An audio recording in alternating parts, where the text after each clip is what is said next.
It's on the computer. And you'll have to okay these recordings, if you will, everybody. And Okay. I'm gonna You're going to take roll call? So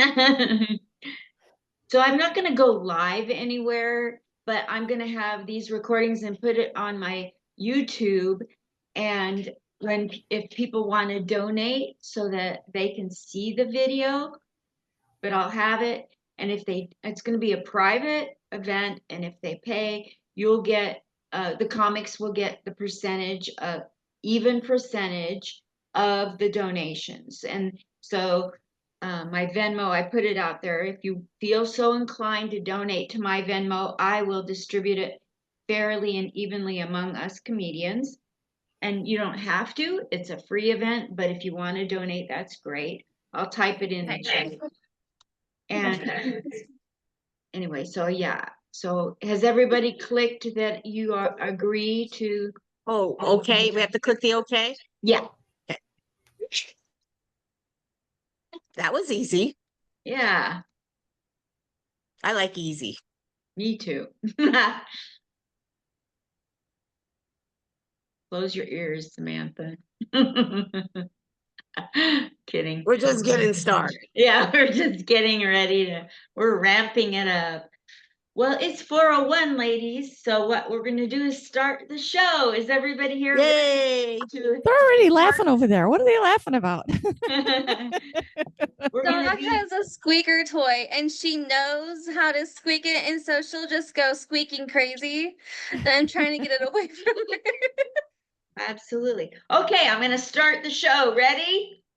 Yep. Ready. Here we go.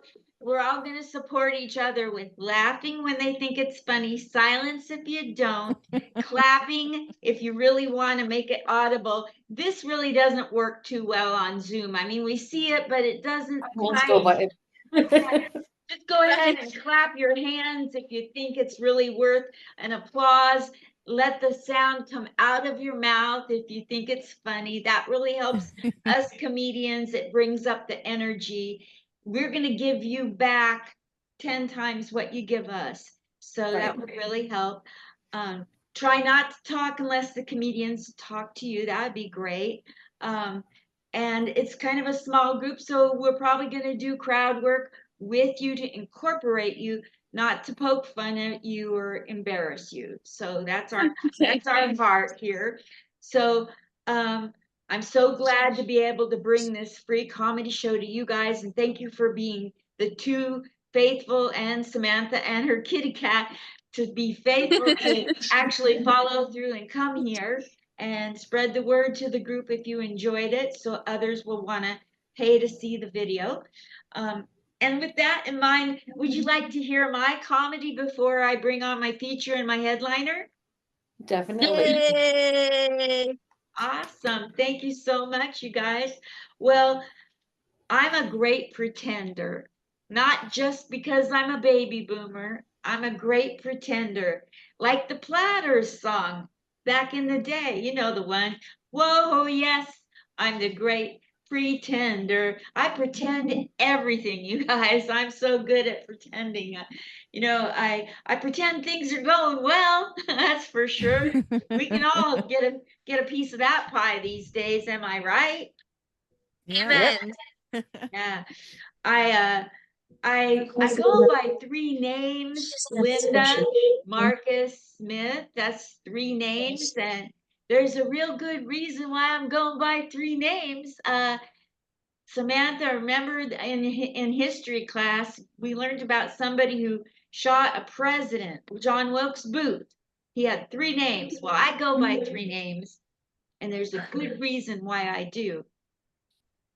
See, John Wilkes Booth was in the theater that day because he was an actor. It makes me so mad. I'm going by three names because I'm going to be a good person in this world. I'm so mad at John Wilkes Booth because he was an actor in the theater and he got famous with one headshot. That might go over Samantha's head.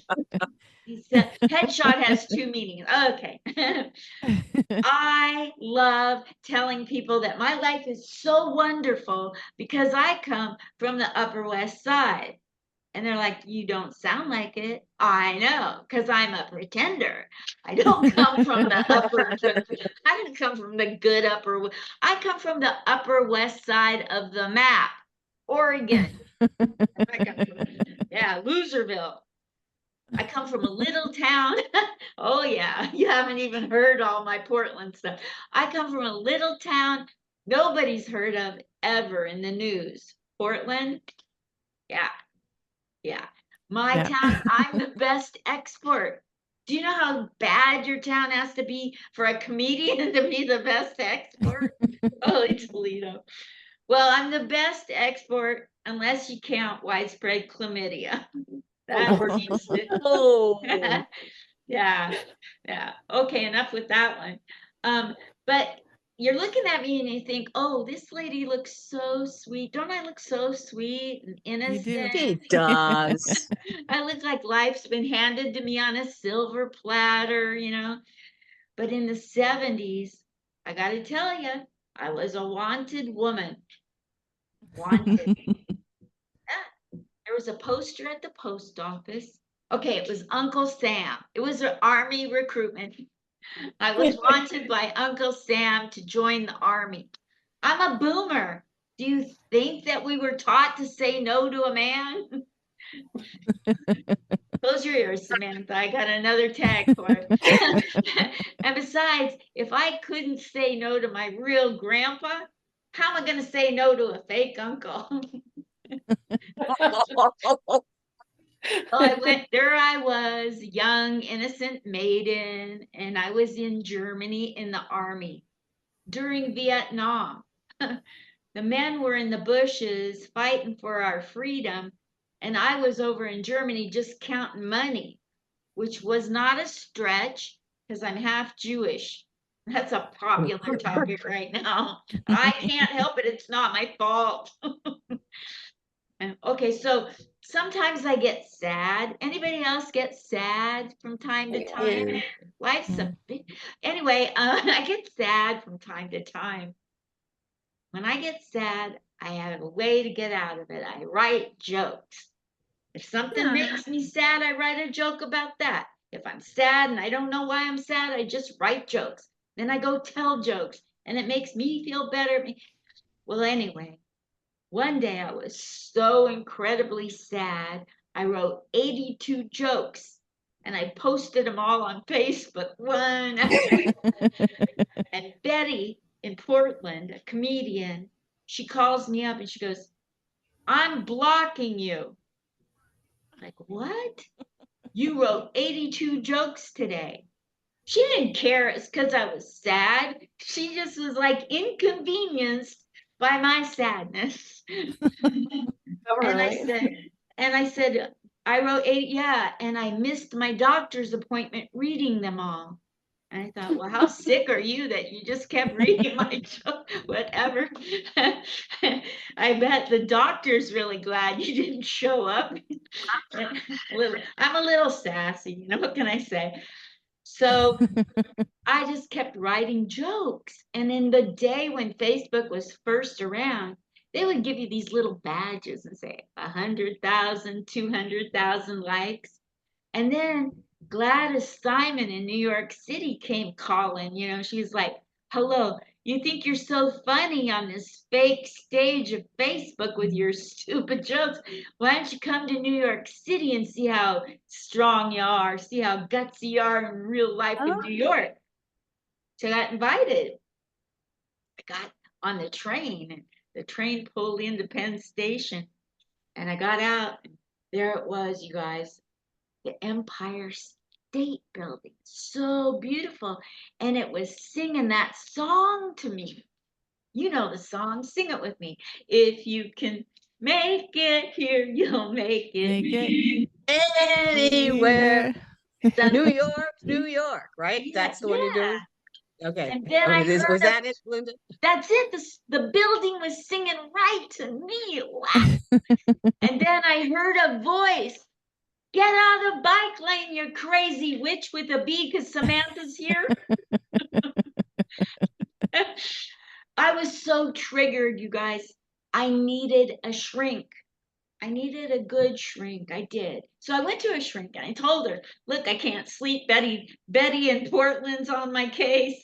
I got yelled at in front of the Empire. This is terrible. What can you?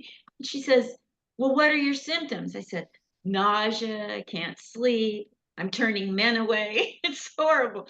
And she says, oh, well, I have all those symptoms too. I'm like, I'm from Portland. We have meth there. I'm used to people going in my purse and stealing my identity. You're not stealing my identity of you're my shrink. I'm paying you to help me. I don't want to know you're as sick as I. Anyway, she was stealing all my symptoms, Karen. She was stealing my identity. So I stole her husband. Oh, I'm kidding. I'm from Portland. We're passive aggressive. So that would be aggressive to steal her husband. I just went to my neighbor and taught my neighbor to steal her husband. It's ridiculous. But since I got to Vegas, I want to let you guys in on a secret. My career has been taking off. Through the woohoo, nice. roof. Yeah, thank you. At bus stops. That's where. There's a little old lady at the bus stop. She was sad. Well, what do I do when I'm sad? So I told her a joke. She told me to keep my day job. I haven't had one in decades because I'm #winning at #adulting.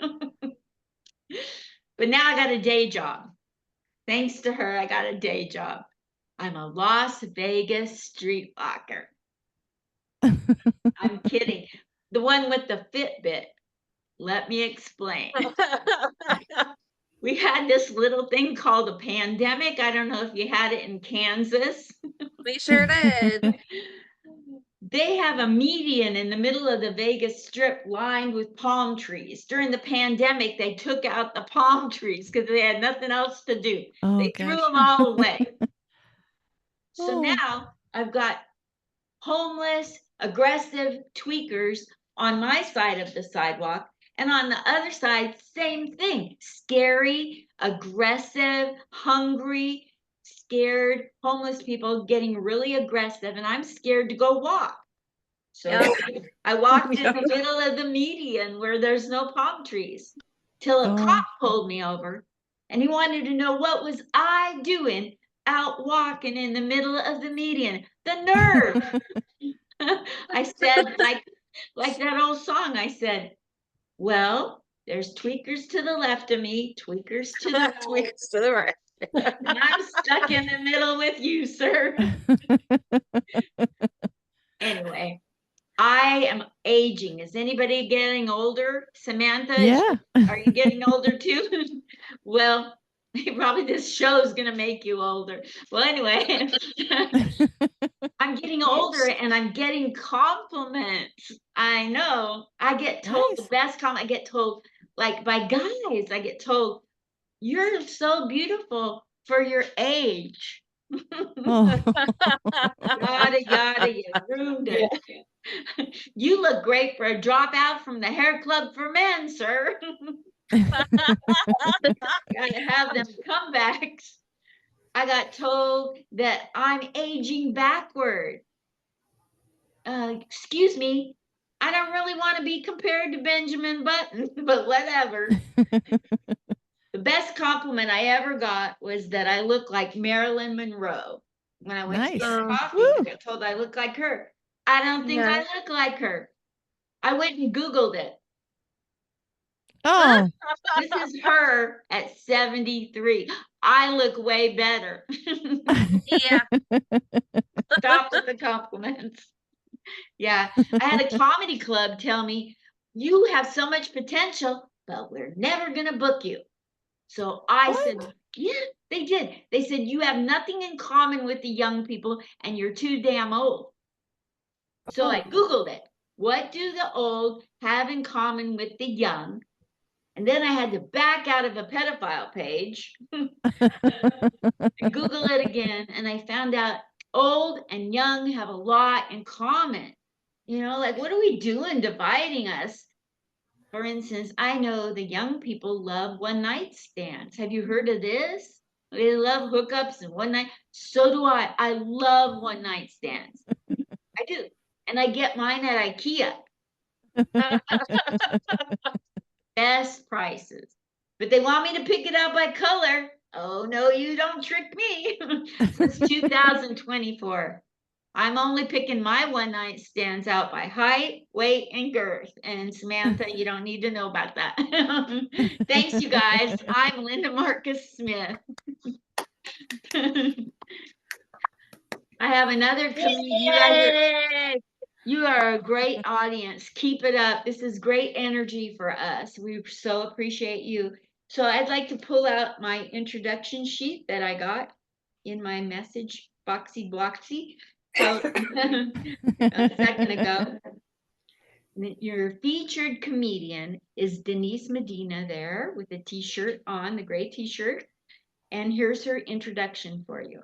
Her comedy has been featured on WGN Radio, Chicago Parent Podcast, and she writes a little something for the United Nations, you guys.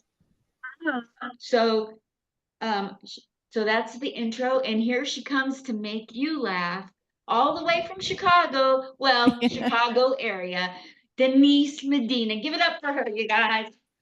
Thank you. Thank you. It's so good to be here in my closet. Like I picked the only room in my house that doesn't have air conditioning. So some days it's really brutal in here. And then I thought, you know what? Okay, so I have a bunch of you can't see them on the top shelf, but I have like 6 American Girl dolls that I saved that my girls had throughout the years. And I wanted to stand them up and maybe have them face out, but then I thought that would look a little creepy. And I'm like, I don't want to deal with their judgment, like they're looking at me and judging me. So I'm trying to make the closet a little cute. I covered up the mirror here, and then I put this cute little thing. I got this at Rue 21 for like $2, and I put some like cute stuff back here, because all that stuff back there is my husband's ugly stuff. And he's got that one little space back there. And I just realized that none of this stuff fits. Like none of this stuff fits me. Give it to Samantha. There you go. She'll wear it. I bought this in 2016 to go see Louis C.K. before all that craziness happened. I bought, and look at the tag is still on here. Wow. Like, but I still have hope, I guess, because I'm holding on to it, right? There's always hope. I'm holding on to hope here. And then being in the closet, the other thing is upstairs, the bedroom. My bedroom's right there, and then the bathroom, and the aromas that come out of the bathroom. Sometimes I'm like, you know what? I have to tell my husband there's no christening the throne on show nights. Like, you gotta go to the gas station. Go poop at the gas station. That's gonna solve the problem. He wasn't too happy about that, but I don't care. So there's a lot going on. My name is Medina, and my in-laws think I'm attractive, but they tell me in a weird kind of way. Instead of calling me a tall drink of water, they're Mexican, so they call me a tall drink of horchata. Because I'm sweet, I'm white, and not good for their son. They call me whore for short. Thank you, Linda. I told my husband that I'm pansexual, and he said, pansexual? What the heck is that, pansexual? He didn't know what that meant. And I had to explain it to him. I said, listen, pansexual means I will have sex with you for every pan you wash. Good one. So he's not around right now. I think he's probably washing the neighbor's pans too. You know, I don't know. And I suspect, like, I see a trip to Target in his future. He's going to buy some some more of those pans. Yeah. So I want to tell you, I struggled this is really hard, but I made jokes out of it because this is how we cope. My dad got really sick, but he got stuck with me. He got stuck with me taking care of him. And my nursing skills are somewhere between like Mother Teresa and a drill sergeant, you know? It's like, I'm so sweet. And it's like, get up out of bed. What are you doing? Sleeping. You got to stand up. Yeah. But you know what? He said cancer wasn't his biggest problem. I was his biggest problem. Yeah. He called me stage 5. Oh, all of a sudden I can't talk. But he's doing really great now. I should have started with that. He's doing really great now that I'm not there taking care of him, because he said I was mean. I mean, like we fought. He called me Nurse Ratchet. Yeah. He said I was mean because I forced him to eat my cooking. I can't cook by order of the fire marshal. He said I was mean because I forced him to take drugs, and not the fun kind. I was like, Dad, you cannot smoke antibiotics. Like, they won't let you. I asked.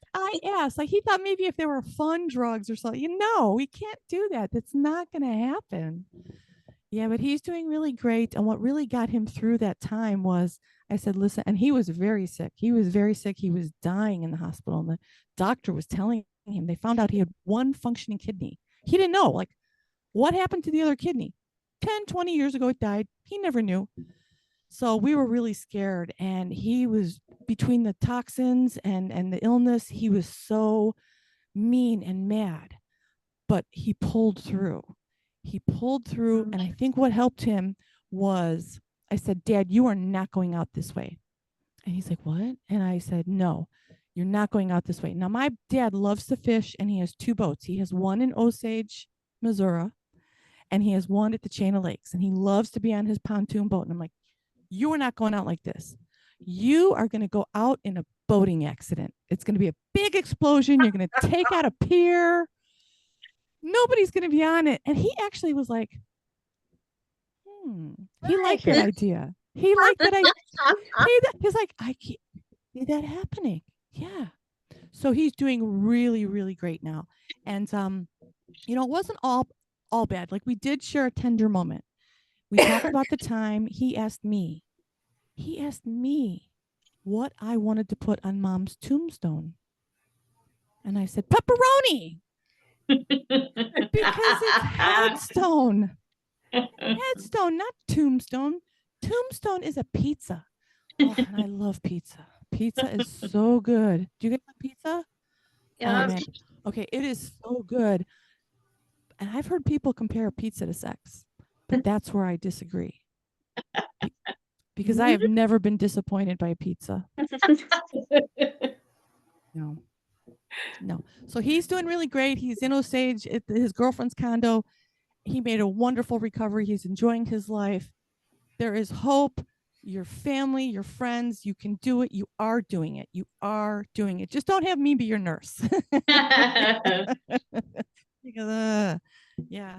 Oh, the other thing that's going on. There's so many things I wanted to share with you tonight. And I'm like, okay, so another thing that happened, I bought my daughter a car last July, and it's in my name. It's my car for her to use, to go to school and to go to work.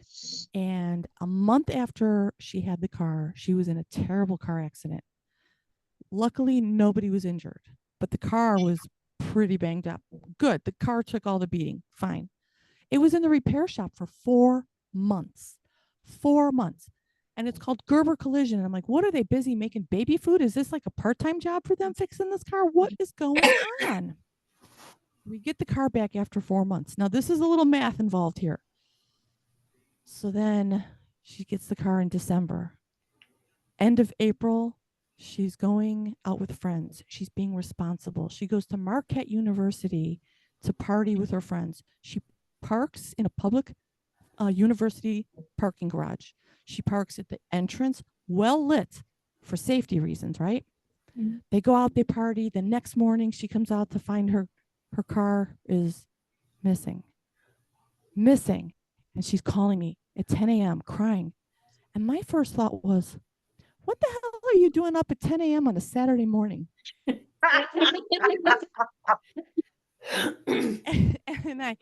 And the second thing that came to mind is I was like, I don't believe I'm going to say this, but I'm going to say this. I was really hoping that she got so messed up and drunk or high the night before that when she came out that morning, she didn't remember where the hell they parked. That's what I was hoping she was going to tell me. And I'm like, how as a mom, like, that's something I would never want her to tell me, but I was hoping like that was going to be it. That was going to be it. So the car went into the repair shop again, same place. And it was there. We just got it back August 15th. So another 3.5 months. So I've owned this car for 13 months, but that repair shop has had it longer than I've had it. I think they should pay the insurance on that. Like that car has been pounded, front-ended, rear-ended, banged up. It's been gangbanged, you guys. This is terrible. Like, I'm like, okay, I think before we drive this car anymore, I need to get a priest to come and bless it, or a rabbi, or like a shaman, or a Reiki master. If you know anyone, send them my way. I think this car needs to be smudged, maybe, It was just a terrible, terrible experience. Yeah. So I am a frustrated empty nester. My kids have a lot of stuff in my house, and it's going to take me like 3,500 weekends to get rid of all this crap. Because every weekend when I take it to the garbage, they drag it back to the house like they live there. Because they live there. Yeah. And it's my fault. I'm the dummy. I'm the dummy because I made the number two parenting mistake. The number one parenting mistake is killing your kids. When they were babies, I worried that I was going to accidentally kill them. And when they're teenagers, I'm worried I'm going to kill them on purpose. Parenting is just a level of intent, right? Number two parenting mistake I make is trying to make your kids happy. Don't do that. It's never going to happen. Look at you. It's truth right there. It's never going to happen. Trying to make them happy, it's never going to happen. Yeah, I feel like the Jerry Maguire of parenting, like a sports agent, because they are novices at life. They're amateurs at life, and they act like they're MVP players, and they're shouting stuff and be like, show me the money, because they want to go to the mall. They want to get their eyebrows waxed and lashes and the nails that are like 2 feet long, right? Oh my God. And I'm not dressed like a sports agent with like a fancy sports jacket. I'm wearing sweatpants and flip-flops. Not even like the Lululemon leggings, because those are for moms who try harder. That's not me. So I'm like Jerry Maguire of parenting. I'm like, help me, help you. And then I just end up saying like, oh, you deplete me. Because they do. They do deplete me. But yeah, the empty nester, like, okay, so my friends, their kids are leaving for college and their baby birds are flying from the nest and they're crying because their kids are leaving. I'm crying because my kids are staying. Kids are, baby bird, fly away. Bye-bye, baby bird. And mine are dropping to the ground. I'm like, oh, damn. I guess I gotta scoop them back up and bring them back in and take care of them before somebody calls animal control. It's disgusting. So I get so frustrated with them because I'm trying to help them and please them, make them happy. And it's like, don't, because they're upstairs and they're texting me from their bedrooms. Mom, do you do this? You do. I know it. Look at, just text her. They're texting from their bedrooms. Mom, can you bring me some water? Mom, can you buy me Chipotle? Even after I made a nice big homemade Chipotle dinner that tastes way better and doesn't cost as much, they want me to go get Chipotle. And I do. Mom, can you buy me a car? And I did. And look what happened, right? Look what happened. Warning to you, that happened. And I get so frustrated and I'm like yelling. I'm like, I'm yelling upstairs, like, just pretend I'm dead. Pretend I'm dead. So they pawned my jewelry. They had a big party. They're driving my car. And they started a GoFundMe for my dog. Oh, he's going to be alone. I'm Denise, Medina. You have all been wonderful. Thank you so much. Yay. That's fabulous, Denise. So great to hear you. I was having a blast watching Samantha and Janine laughing. Your material resonated so much with them. That made I'm it. so glad. It did. Laugh at my pain. Well, our headliner of the day is amazing. I know her in real life as well. Let me read the intro she sent to me not too long ago. Here we go. Las Vegas comic, making a name for herself as Cougarlicious Comic. She'll tell you all about it. Performs all over the Las Vegas Strip, including the Ahern Hotel, Wise Guys Comedy Club, Jimmy Kimmel's Comedy Club, and will be appearing at Chill next Thursday, the 29th, and Wise Guys in Vegas at a showcase on September 8th. Visit her website, cougar-licious.com. And here she is to give you her funny, the amazing Donna Joy. Yay! Hello, everybody. Hello, everybody. Hello, everybody. Hello, everybody. Yeah, I'm Donna Joy. Hey. I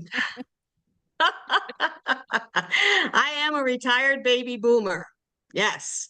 And I came to Las Vegas about 6 years ago.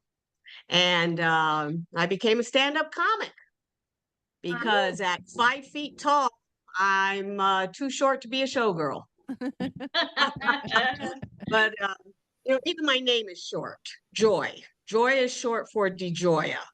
It's spelled Digioia, just like it sounds. Actually, it sounds more like an Italian argument. Digioia. Oh, I. I'll tell you, I am so Italian. I am so Italian. I got 2 cousin Vinnies on my mother's side, 3 on my father's, and one of them's a girl. Yeah. And even my cat is Italian. My cat's Italian. Clemenza. Every day he drops a dead mouse in front of my door. It's not a gift. It's a warning. If it was a gift, he'd drop an envelope stuffed with cash. Yeah. Yeah.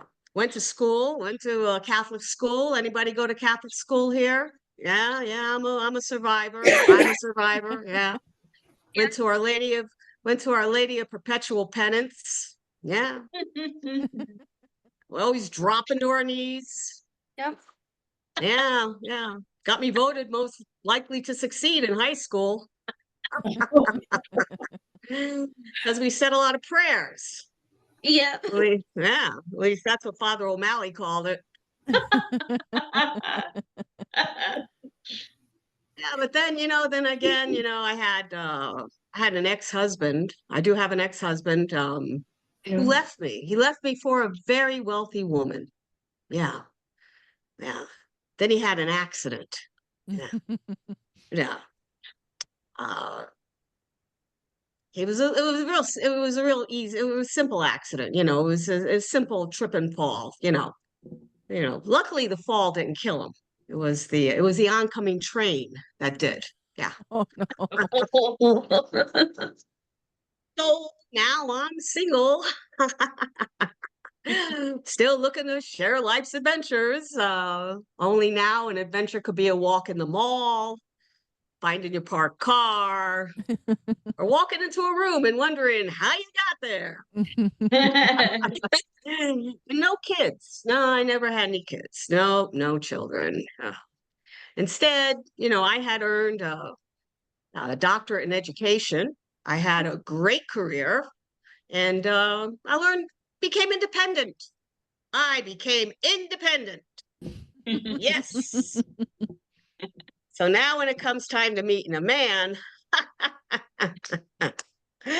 I'm screwed. Because a man does not care what you scored on your IQ test. He just wants to know if he's going to score. Yeah. The only test he's interested in is HIV, STD, and paternity. Not pretty. It's not pretty. But I'll tell you though, I'll tell you the truth. Tell you the truth. It's really, it's a nightmare right now, dating. Dating at this age, nightmare. It's like shopping the Goodwill. Yeah. Got your overused, slightly damaged, rejects. I met this one guy. He was like, it was like picking up a used appliance. Yeah. He's a little frayed around the edges, but it was a little spark. It was a little spark, So I took him home. Didn't last very long. Turned out he had a short circuit. Then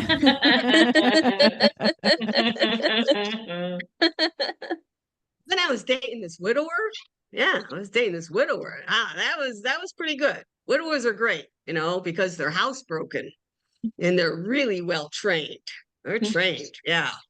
But things started getting a little weird when he wanted me to start acting like his wife. That got weird. Yeah.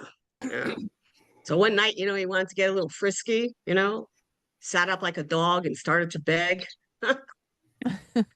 So I rolled over and played dead. And then he wanted more. Yeah. So I slept with his brother too. But I got to tell you, I never dated a married man. Never dated a married man. Oh, that I know of. There was this one guy set up more red flags than the Chinese Olympics. Oh, yeah. Our dates were always out of town. Our reservations were always under another name. And he had me listed in his phone under Pizza Hut. That didn't last very long either, because it turned out he couldn't deliver. And people are telling me, go to this online dating. Go to online dating. Hey, try this online dating stuff. I thought, are you kidding me? So I went online, where you get pictures and you switch from left to right. You do all the switching stuff and all that. Yeah. I started getting pictures of all these cannolis. All these pictures of cannolis kept coming up. And I said, what the heck is this?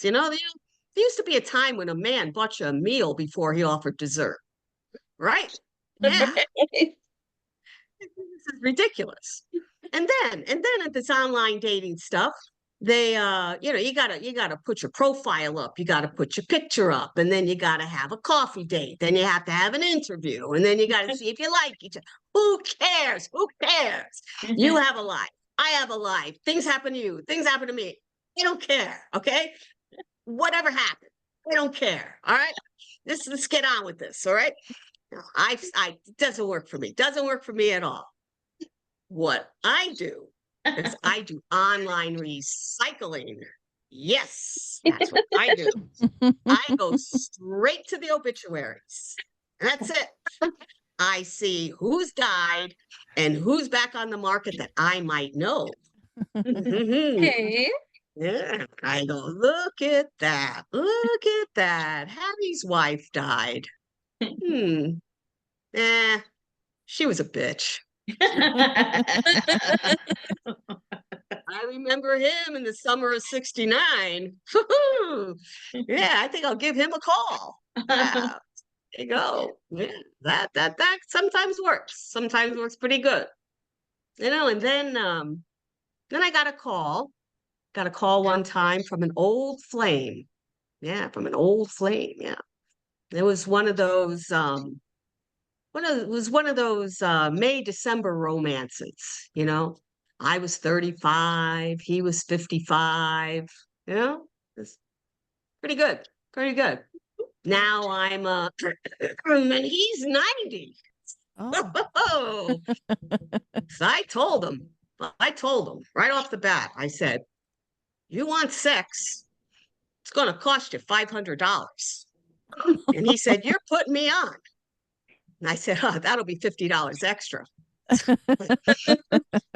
So he came over, he spent the night. Ladies, I gotta tell you, that extra money came in handy. I had to put him on 5 times. Not because of stamina.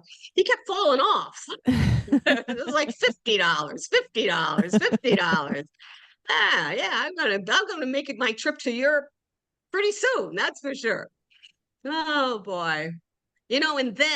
And then, oh my God, don't let me forget about this. The curse of Viagra. Oh my God. The curse of Viagra. Oh, these guys, they think they got it, right? They think that's the saving grace. Are you kidding me? Are you kidding me? I heard this commercial the other day that if you're a man in your 50s, you need Viagra. If you're a man in your 50s and you're still looking for love, you don't need Viagra. You need a bank account. You need a bank account. That's what you need. There's not a woman anywhere looking for a man in his 50s who could go all night long. She'd rather have you be more like the commercial, on and off in 2 minutes. That's it. Yeah. You got to have a bank account and you have to have a big wallet. That's what you have to have, and you have to know how to use it. That's it. You got to have a big wallet and you got to know how to use it. I mean, there are some men who have big wallets, but it's no good because it never comes out of their pants. Never. Then you got other guys, that's all they do is whip their wallets out of their pants. And sometimes guys will just whip it out of their pants just to see that look on your face. That's it. Okay. So you got to keep that in mind. But Viagra, whew, give me a break. Give me a break. And ladies, because it's just us, I have to tell you the truth. When I tell this joke in a live audience, you should see the look on the men's faces. They look at me like I have just shattered this illusion, okay, of this, that they think that pill is the saving grace, and I have just shattered whatever illusion they've had, about what that pill actually does. And the women love it. The women love it. It's like boom, right in the face. Sort of anyway. So that's my Viagra take. So now other people have told me that this is a really good time to be a cougar. Mm-hmm. It really is. It is a good time to be a cougar because, I mean, let's face it, at this age, we have no birth control issues, right? Mm-hmm. No birth control issues. I mean, not even the Supreme Court cares what I do with my body. That's right. Yeah. I'm like an easy no-bake oven. Pilot lights on, bakeries closed. Yeah, you can keep putting in the orders. Be no deliveries being made. That's right, absolutely. And I found this website, studmuffin.com. Studmuffin was like sex and a snack rolled all into one. Yeah. And all their usernames were all by numbers, and I found my dream date, Studmuffin 250. Mm-hmm. Yeah, I had to go through 249 stud muffins before him. Which is why I am no longer gluten-free. So now we have cute little nicknames for each other. I call him Studley, and he calls me Nightly. But we, these sites all have, they're good for both sexes. Older women seeking younger men are called cougars, and older older men seeking younger women are called manthers. And young guys on these sites, are called cubs. And the young gals, well, they're just homewrecking tramps. I'm only kidding. Not all of them are homewreckers. But I actually fancy myself more as identifying as cougarlicious, because I'm really not a cougar, and really I have a kind of like a little goal of mine is to begin to help women redefine themselves a little bit and establish the term cougarlicious. And to be cougarlicious, you means that you are a woman who stands in your own power, okay, and you celebrate the divine diva, and you enjoy a little eye candy. And that's what I call cougarlicious. And because you are all here today enjoying such fun humor, I have a little refrigerator magnet. Can you all see this? Yeah. Yes. And I'm going to type into the chat my mailing address. And if you would like this little magnet, you could just send me a self-addressed stamped envelope, and I will be happy to mail it to you. And it has the Cougarlicious Creed that basically says Cougarlicious. A woman who stands in her own power, celebrates the divine diva, and enjoys a little eye candy. And it also has my website on it, and you're more than welcome to come in and take a look at it. And I also have a little, you can see all the events and everything that's happening. You'll see some highlights with Linda on it and the things that we do. We have a little store that has little gizmos, little t-shirts and wine glasses and all kinds of stuff. And then we're all going to start. So that's my little commercial for this set. And I think that's it. I think that's what I've got. Wonderful. Okay. Thank you so much, everybody. Mwah. So fabulous. Thank you, Denise Medina. And give it up again for Donna Joy, you guys. Yes. Fabulous headlining. Fabulous feature by Denise Medina. Yes. Thank you. Yay. Thank Linda you. Marcus Smith, our host. Thank you. Thank you so much. You guys. Thank you, Linda, please- for having us. Yes. Yes. Thank you for coming. It's so great to get to meet you. It's great to see Karen, get to know Janine and Samantha. Thank you for bringing Blue. Let me put the address in. I have to wait. I have to put the address in the chat. Don't leave Okay. yet. Yeah. Reach out to us on social media. Get to know us. And if you're in our area or we get to come to your area, maybe we'll get to do live comedy in your area. That would be Oh, amazing. yes. Yes. I would love to see you guys live and in person and get to Oh meet my you God, guys. we have so much fun. Yes. Oh, I bet. If this is as much fun over Zoom as it in person, I can only imagine. Yeah, so great. So, if you're sitting here and you have any questions of any certain comedian, Karen, Janine, or Samantha, shoot them out while we're still here. We'll stay a couple minutes. If you have comments or questions, let us know.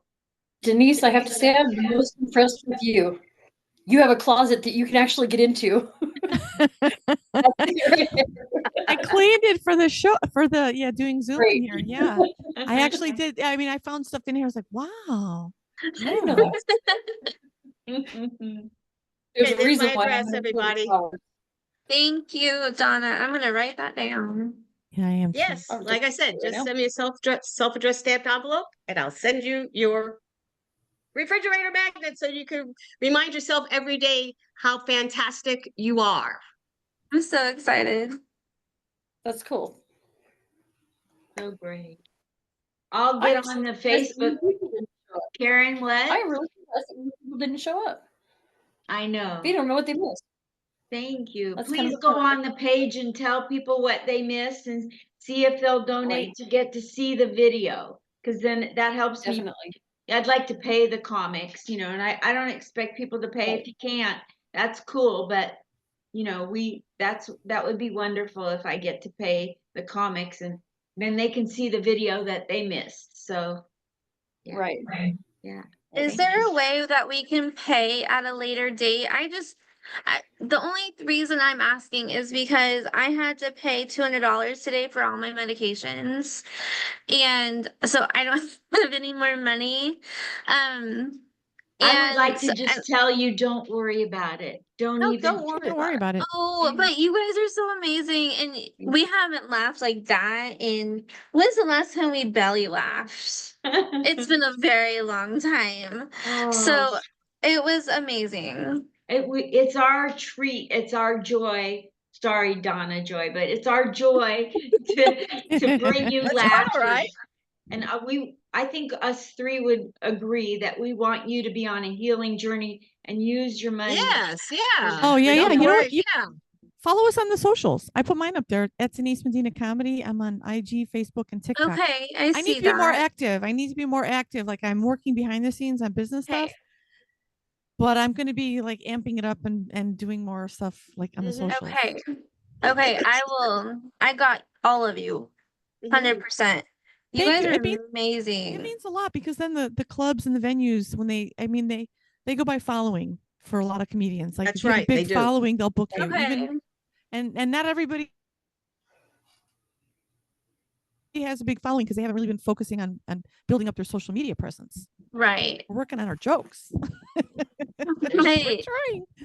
We're Try- doing right. it. We're not trying. We're doing it. We do it. Yes, doing. Okay. Tell everybody that you know how funny this was, and we'll do another one. Okay. I'd like to have you back for that. You too, Samantha. Yes. She Yes, Yes, it doesn't was even fun have having you, to. Samantha. Well, She's not Thanks as very shy, actually. She's a lot more outgoing. super. What grade are you in, Samantha?